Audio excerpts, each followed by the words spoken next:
जिसका मुझे था इंतजार। Welcome back to Middle Education. जिस वीडियो का बेसब्री से इंतजार था वो वीडियो आपके सामने है।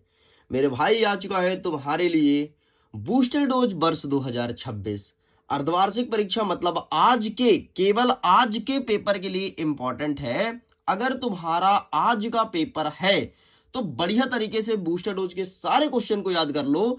देख लेना, तुम पेपर को फाड़ दोगे। कैसे फाड़ोगे? ये पकड़ के ऐसे फाड़ोगे पेपर को। ये तो क्लास 10 का बूस्टर डोज था ना, ऐसे फाड़ने वाले हो। इसको मैं नहीं फाड़ सकता क्योंकि अभी तुम्हारे लिए क्वेश्चंस दिखाना है। अभी मैं फाड़ दूंगा तो फिर तुम्हारा दिक्कत हो जाएगा एग्जाम में। खैर, वो सब चीजें साइड करते हैं। यार, बूस्टर डोज आया है मतलब तबाही फिक्स है। चलो करते हैं वीडियो को शुरू और देखते हैं बूस्टर डोज में कैसे क्वेश्चन रखे गए हैं और क्या होगा इसका सही आंसर। देख मेरे भाई, सबसे पहले यहाँ पर लिखा है बूस्टर डोज वर्ष 2026 कक्षा 9वीं सामाजिक विज्ञान अर्थात सोशल साइंस के लिए इंपॉर्टेंट होना है। पहला नंबर हमारा प्रश्न रहेगा इतिहास से। फ्रांस की क्रांति कब प्रारंभ हुई व इसके प्रभाव को लिखो। ठीक है, ये क्वेश्चन एग्जाम में देखने को मिलेगा। लेकिन प्रश्न क्रमांक 6 जो रहेगा ना, वो इतिहास से नहीं रहेगा, जियोग्राफी मतलब भूगोल से रहेगा। तुम देख लेना अपने पेपर में। प्रश्न क्रमांक 6 तुम्हारे भूगोल से ही क्वेश्चन रहेगा। तुम देख लेना अपने पेपर में, अगर मेरी बात गलत निकल जाए तो। ठीक, तो फ्रांसीसी क्रांति वाला क्वेश्चन अच्छे से पढ़ लेना। नेक्स्ट कहता है कि लुई सोलवे के समय में खजाना क्यों खाली हुआ था, आखिरकार क्या कारण था। यह क्वेश्चन हमारे एग्जाम में पटकने वाला है। अच्छा, मैंने तुमको बताना भूल गया कि हमारा पेपर एक सेटों में नहीं आ रहा है, चार चार सेटों में आ रहा है। और चारों सेट के क्वेश्चंस अलग अलग अलग अलग। भाई, तुम्हारे पास कौन सेट आता है अभी तो मुझे नहीं पता। जब तुम जाकर के दोगे ना पेपर तब पता चलेगा कौन सेट आ रहा है। चलो खैर ठीक है, आगे बढ़ते हैं। पहला नंबर कह रहा है फ्रांस में 14 जुलाई का क्या महत्व है। ठीक है, ये हमारे एग्जाम में देखने को मिलेगा। नेक्स्ट कह रहा है कि खूनी रविवार की घटना क्या थी। आखिरकार क्या है खूनी रविवार की घटना, इसे अच्छे से प्रिपेयर करना है। नेक्स्ट कह रहा है 1917 की रूसी क्रांति में कार्ल मार्क्स का क्या योगदान है। ठीक है, उनका योगदान बताना है। एंड यहीं पर नेक्स्ट क्वेश्चन कह रहा है रूसी क्रांति के समय मार्च 1917 में क्या घटना हुई थी। ठीक है, मतलब लगभग क्वेश्चन सेम है कि 1917 में क्या हुआ था, तो ऐसे क्वेश्चन अलग अलग सेटों में आ रहा है। नेक्स्ट क्वेश्चन कह रहा है कि रूसी क्रांति का 3 कारण बताओ। ऐसा क्या कारण था कि रूसी की क्रांति होनी पड़ी या फिर हुई। हिटलर की विदेश नीति क्या था, हिटलर क्या चाहता था विदेश को लेकर के, क्या उसकी विचारधारा थी, यह हमें बताना है। नेक्स्ट कह रहा है नाथसी सोच के खास पहलू बताना है। ठीक है, नाथसी सोच के खास पहलू को मेंशन करना है कि उनका कैसी विचारधारा थी। नेक्स्ट कह रहा है भारत में कर्क रेखा किस किस राज्यों से होकर के गुजरती है, उसका नाम बताना है। हमारे भारत से कर्क रेखा 8 राज्यों से होकर गुजरती है। ठीक है, गुजरात, राजस्थान, मध्य प्रदेश, छत्तीसगढ़, इधर आपका झारखंड, फिर आगे जाओगे तो तुम्हारा पश्चिम बंगाल, त्रिपुरा, मिजोरम। ठीक, तो ये तुम्हें सभी राज्यों का नाम लिखना है। नेक्स्ट कह रहा है कि भारत में मानक समय की आवश्यकता क्यों है ना। एक है ना स्टैंडर्ड टाइम लाइन, तुम देखोगे 82 डिग्री, ऐसा है 82 डिग्री 1/2 से मिनट करके है। ठीक है, 82 डिग्री से। तो भाई ये वाला क्वेश्चन एग्जाम में बन रहा है। कुछ पेपर में तो ये वाला पूछ रहा है, कुछ पेपर इन द सेंस मतलब कुछ सेटों में कि 82 डिग्री 1/2 का क्या महत्व है ना। तो अलग अलग आ रहा है, तो मैंने दोनों टाइप के क्वेश्चंस को बता दिया, कर लेना। नेक्स्ट कह रहा है कि भारत के तीनों ओर विस्तृत जल राशि का नाम बताओ, है ना। कौन कौन सी जल राशि स्थित है तीनों ओर, मतलब भारत के दक्षिण में और पूर्व में और पश्चिम में। तो दक्षिण में तो आपका हिंद महासागर है और पूर्व में तो आपका है बंगाल की खाड़ी और पश्चिम में है अरेबियन सी। तो ये तीनों के बारे में पूछ रहा है। अच्छा, एक सेट में तो ऐसा क्वेश्चन आ रहा है कि ये बताओ हिंद महासागर भारत के लिए फायदेमंद है कैसे, है ना। ऐसे कठिन टाइप के क्वेश्चंस एग्जाम में आ रहे हैं। नेक्स्ट कह रहा है कि बांगर और खादर में अंतर लिखो। ठीक है, बांगर और खादर में कितने अंतर सर, 4 अंतर रट मारना। बांगर और खादर में एग्जाम में आ रहा है। नेक्स्ट कह रहा है कि पूर्वी घाट और पश्चिमी घाट में अंतर। प्रवाल से आप क्या समझते हो। ठीक है, प्रवाल भित्ति नाम सुने होंगे जो समुद्रों में पाया जाता है, उसकी बात कर रहा है।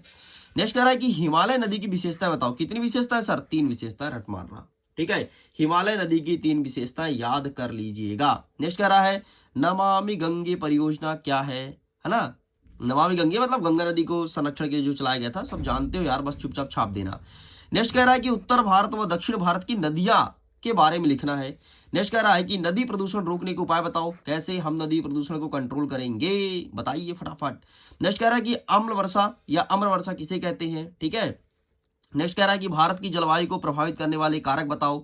भारत की जलवायु को किस प्रकार से हम प्रभावित कर पा रहे हैं। अच्छा सुनो, अगर इसके पीडीएफ को डाउनलोड करना है मेरे भाई, पीडीएफ है ना, तो पीडीएफ को डाउनलोड करने के लिए लिंक मिलेगा वीडियो के डिस्क्रिप्शन बॉक्स में, चेकआउट करो और जल्दी जाकर के इसके पीडीएफ को कॉपी कर लो, डाउनलोड कर लो, ठीक है।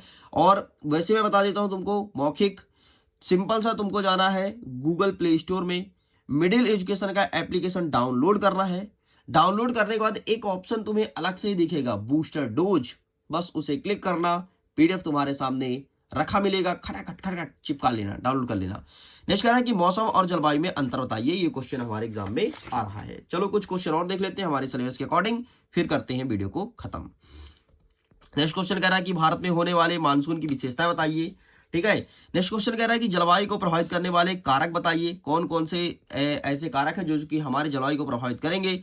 नेक्स्ट कह रहा है कि सदाबहार व पर्णपाती वन में क्या डिफरेंस है ना, डिफरेंस बिटवीन आपका सदाबहार और पर्णपाती वन। चलो आगे बढ़ते हैं। मैंग्रोव वन की विशेषता बताइए, क्या होता है मैंग्रोव वन। नेक्स्ट कह रहा है कि वन संरक्षण क्यों आवश्यक है। अच्छा सुनो मेरे भाई, अगर तुम इंग्लिश मीडियम के हो ना, तो तुम एक काम करना यार, इसी का फोटो क्लिक करके और गूगल में जाना, गूगल ट्रांसलेटर में इंग्लिश में कन्वर्ट कर लेना प्लीज, ठीक है। नेक्स्ट कह रहा है वनों से होने वाले लाभ बताओ, हमें जंगल से कौन कौन से लाभ हो रहे हैं, है ना, प्रत्यक्ष अप्रत्यक्ष जैसे भी लाभ हो ये बताना है।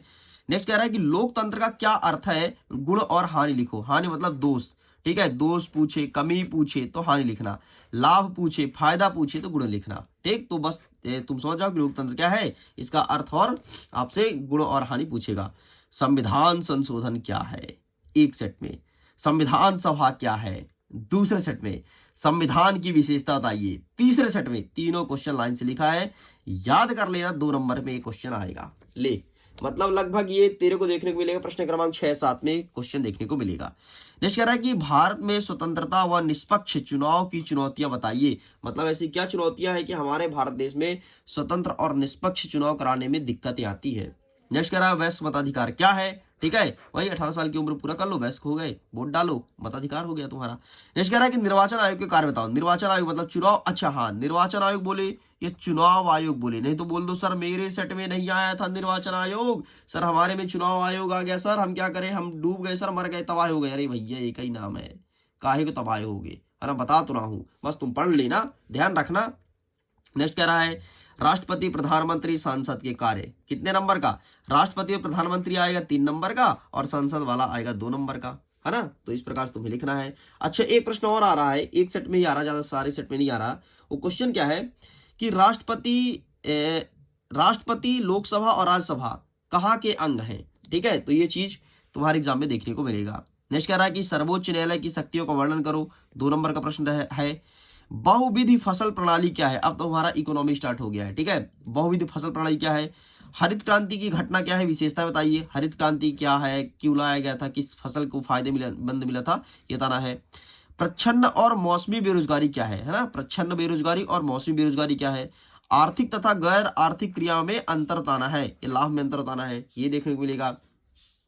प्राथमिक क्रिया, द्वितीयक और तृतीयक क्षेत्र का उदाहरण, बस उदाहरण याद करना है, ना तो परिभाषा याद करना ना तो कुछ, केवल प्राथमिक द्वितीयक और तृतीयक का उदाहरण देख लो। जैसे आ जाएगा कृषि, किस क्षेत्र के अंतर्गत आता है आप बताएंगे, साहब कृषि जो है प्राथमिक क्षेत्र के अंतर्गत आता है। अब जैसे मैं पढ़ा रहा हूं आपको यूट्यूब में, तो पढ़ाना किस क्षेत्र के अंतर्गत आता है आप बताएंगे, सर सेवा क्षेत्र के अंतर्गत, मतलब तृतीय क्षेत्र के अंतर्गत आता है।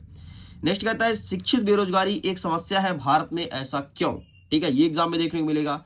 निर्धनता उन्मूलन मतलब गरीबी को दूर करने के लिए सरकार क्या क्या कर रहा है और गरीबी को कैसे दूर किया जा सकता है। और अंतिम में तुमको याद करना है राष्ट्रीय ग्रामीण रोजगार गारंटी अधिनियम 2005 की विशेषताएं। अब ये बोलोगे सर ये क्या है, अगर लिखा हो मनरेगा, है ना, फिर से बोल रहा हूं, अगर लिखा हो मनरेगा यही चिपकाना है, अगर लिखा हो राष्ट्रीय ग्रामीण रोजगार गारंटी यही चिपकाना है। ये मत बोलना सर आपने तो ये बताया था, सर हमारे में मनरेगा लिखा था पेपर में। अरे भैया सेम चीज है, नाम बदलने से थोड़ी ना तुम्हारा सब्जेक्ट चेंज हो जाएगा। अब जैसे इसका नाम है सामाजिक विज्ञान, मैंने तुम्हारे पेपर में लिख दिया सोशल साइंस, तो तुम बोलोगे नहीं सर हमारा तो सोशल साइंस का पेपर था, सामाजिक विज्ञान का पेपर ही नहीं था, है ना। तो इस प्रकार से रहने वाला है। तो ये रहा तुम्हारा complete booster dose. Booster dose को लाइक जरूर कीजिएगा यार, मित्रों तक शेयर कर दो, क्योंकि ऐसे एग्जाम में तबाही मचाते रहो। और पीडीएफ को डाउनलोड करो मिडिल एजुकेशन के एप्लीकेशन से। Thank you and bye bye.